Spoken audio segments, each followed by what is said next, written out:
土方歳三は追い詰められていました。幕末期の幕臣、新選組副長、近藤勇の右腕として、組織を支え、京都で治安維持の活動を行いました。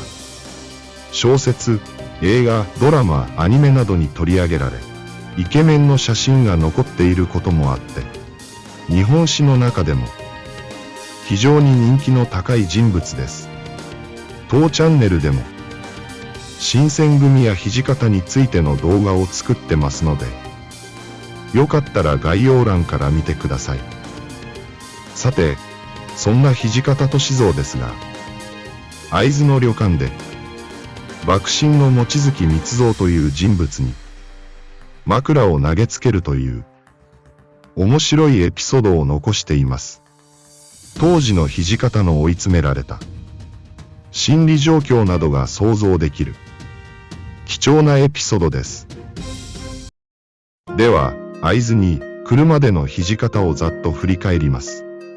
京都で新選組として活躍していた土方は、戊辰戦争が始まり、鳥羽伏見の戦いで新政府軍に敗北すると、江戸に撤退し、名前を変え、立て直しを図ろうとするが、土方の盟友、近藤が敵に投降し、江戸城の無血開城が決定したことにより、旧幕府軍と合流して北上しました。土方は宇都宮城の戦いでは勝利し、宇都宮城を陥落させました。しかし、奪った宇都宮城は、新政府軍にすぐに奪われてしまい、土方は右足を負傷してしまいます。土方は戦うことが不可能となり、会津で治療することになりました。会津戦争が始まる4ヶ月前のことです。裏街道をたどって会津入りした土方、会津藩士、秋月登の助が手配し、土方が泊まった旅館は、七日町通りにあります。現在も、蔵造りの店や洋館などが立ち並ぶレトロな街並みが魅力の通りで、この通りには、江戸時代から多くの旅館が存在していました。土方が泊まった清水屋旅館。当時、とても格調の高い宿屋でした。この旅館はすでに取り壊され、現在はその場所に銀行があります。その銀行前に石碑と案内板が立っているだけとなっています。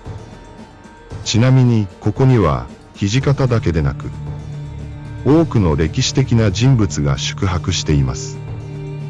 なんとあの長州藩の吉田松陰も、清水屋旅館に宿泊していたのです。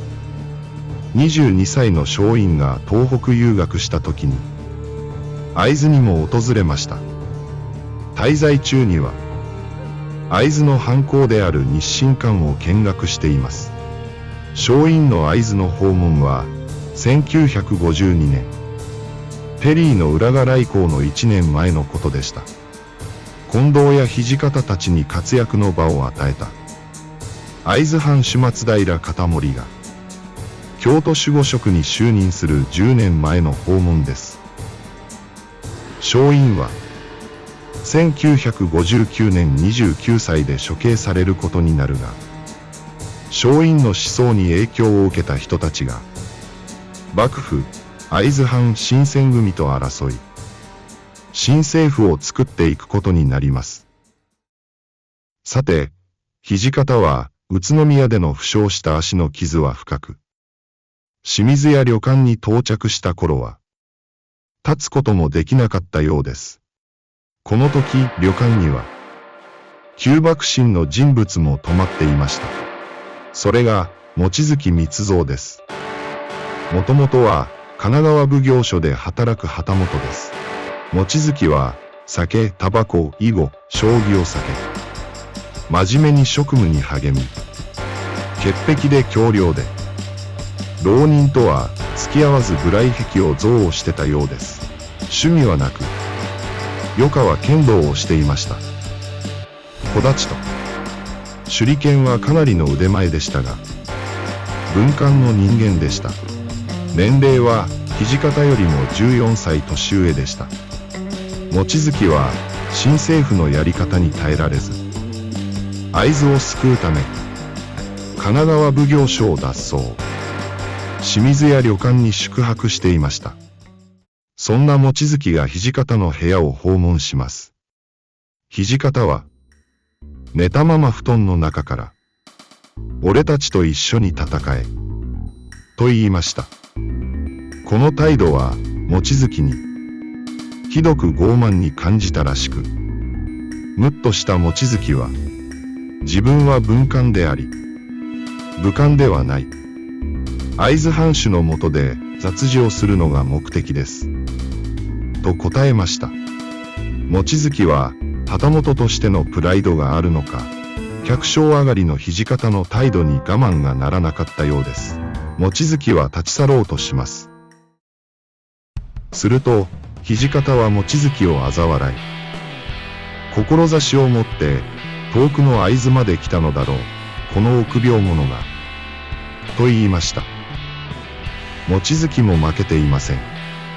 戦略上重要な宇都宮を奪われて、奪い返すこともできない。